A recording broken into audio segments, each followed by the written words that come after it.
Hello everybody, this is Mrs. Simon, and as many of you know, Sunday will be All Saints Day. Sunday, November 1st is All Saints Day this year, and it's a day that we think about and honor all of the people that have gone before us who have not always lived lives as saints, but ended up being saints and living saintly and holy lives. And one of those people is Father Solanus Casey, which is a very special story to those of us who live in Prescott. Father Solanus is blessed. He is not yet a saint. We'll talk about that a little bit at the end of this presentation, but his road to sainthood started in Prescott, and I'm going to tell you that story. Bernard Casey was born in Prescott, Wisconsin in 1870. His family lived on an 80-acre farm in Oak Grove Township, and it's about 4 miles south of Prescott. Today, this neighborhood is called Oak Grove Heights, and maybe some of you live in that very neighborhood where the original homestead of the Caseys was located. He was baptized at St. Joseph's Church in Prescott. He was baptized on December 18th, 1870, and St. Joe's was just a mission church at the time. The Casey family were pretty much considered pioneers in this area. Bernard was the 6th child in a family of 16. His family called him Barney, and here's a picture of the whole group. Bernard, Father Solanus is right here. This is what he looked like when he was a young man, and this is a picture of that big family. They were just a normal, fun-loving group of people. Father Solanus had 8 brothers. One of the things that they loved to do was play baseball. They had their own town team called the Casey 9, and they traveled all over to play games just like the Pirates do now, the Pirates and the Fish and the Bay City Bombers. That's exactly what it was. This is not a picture of his actual team, but it was this era, and this might be what it looked like when the Casey 9 were playing baseball. Father Solanus, Barney always played catcher, and he was really, really good at it.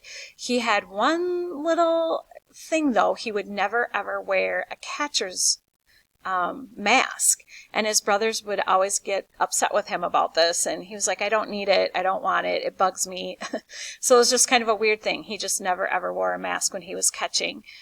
After the families start to grow and get a little bit bigger, they moved to a farmstead in Big River, and then they moved to Hudson, and they lived in the Burkhart area, and then moved to Superior finally. They loved to hunt, they loved to fish. His brothers loved box, but that was one thing Barney would never do. He never ever wanted to take up boxing, and they never really asked him why, but he just never wanted to do that and preferred to hunt, fish, and play baseball. He spent a few weeks living at the parish of St. Patrick's in Hudson when he was 13 years old. And he started to kind of secretly wonder and think about maybe becoming a priest at that time. As a young adult, he worked as a lumberjack. He worked as a prison guard at the Stillwater State Prison, and he was a streetcar operator in Superior. Some of you might have heard of the Jesse James Gang, which is a very famous gang of outlaws that was very well known in the Minnesota area. I think that Jesse James was brought down in Minnesota, in Northfield, Minnesota, and one of the men in his gang was named Cole Younger.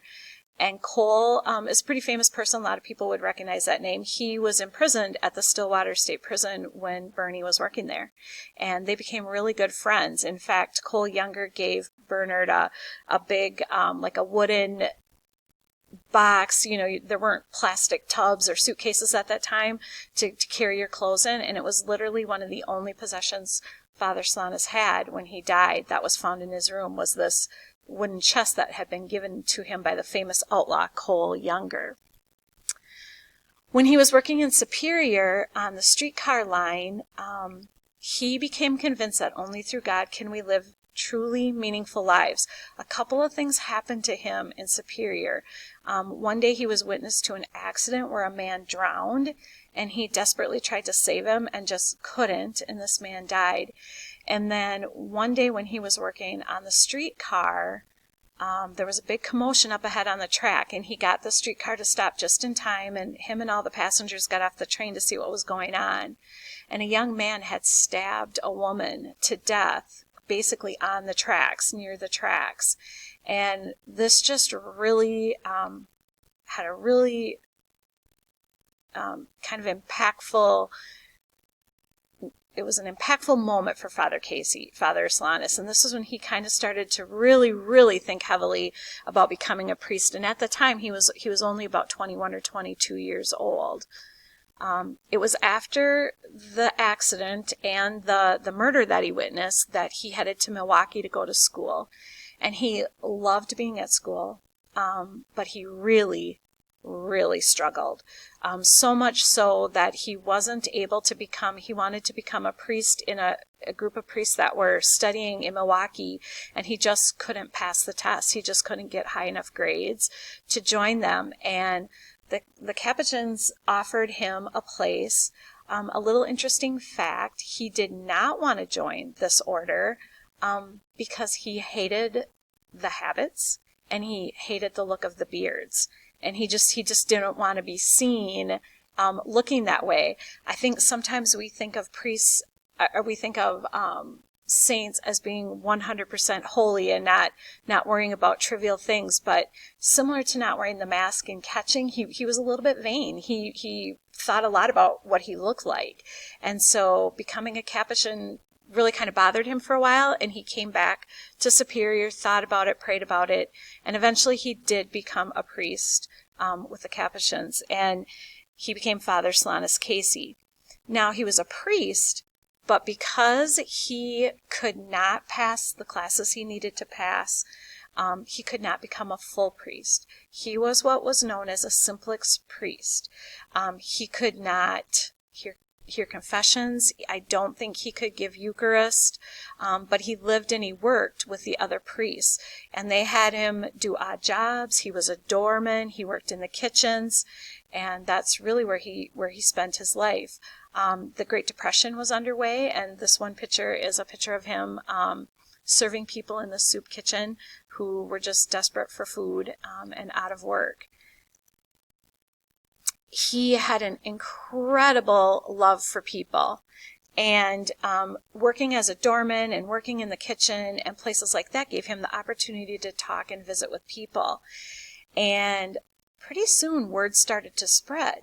It seemed like anybody who went to talk with him or pray with him, especially about a specific situation, think their illnesses were being healed, their money problems were being worked out, their prayers were being answered. And it became such a big deal that people would line up outside the doors.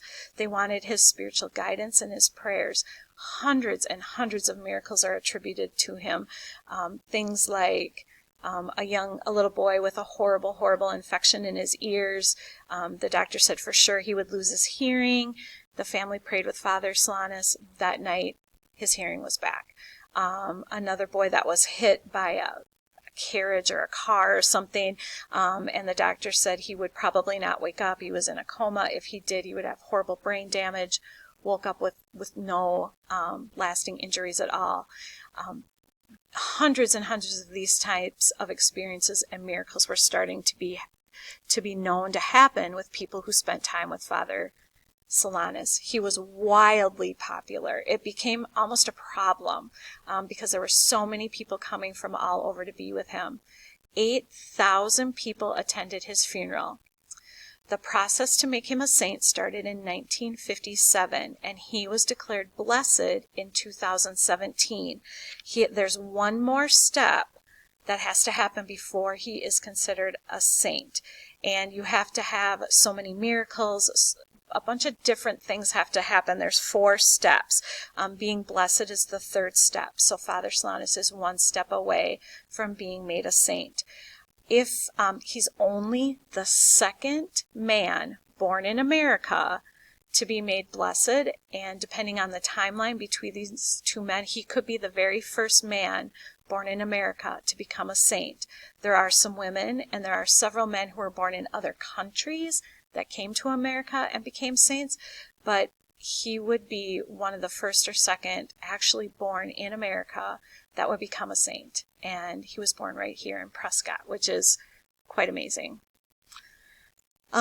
So the miracle that sort of set him on the course of being canonized and that allowed him to be called blessed involved a woman with an incurable genetic skin disease.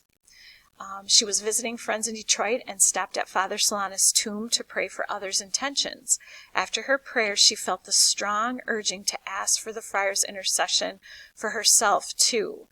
I've read stories about this where in her head she just kept hearing, pray for yourself, pray for yourself.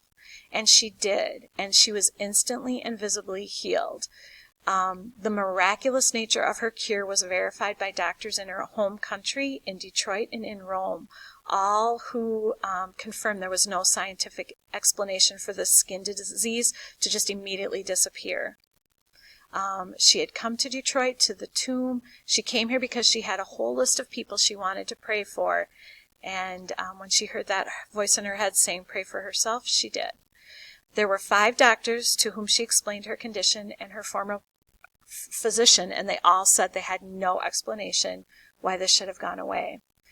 In a blessed coincidence, or perhaps not, Father Solanus himself suffered from a skin disease which ultimately caused his death in 1957. I'm sure Father Solanus said, I know what this is like, and decided to show mercy upon her. Father Preos mused. You guys know I love a good works cited page. Most of my stories in this presentation came from a book called Solanus Casey, The Story of Father Solanus. If you would like to look at it, I can lend you my copy. I also took things off the Father Solanus Guild website for this presentation. I hope you're having a wonderful evening. I hope you have a great All Saints Day. And I'm going to share the Father Solanus prayer, which is a very powerful prayer, with you in the rest of our slides tonight.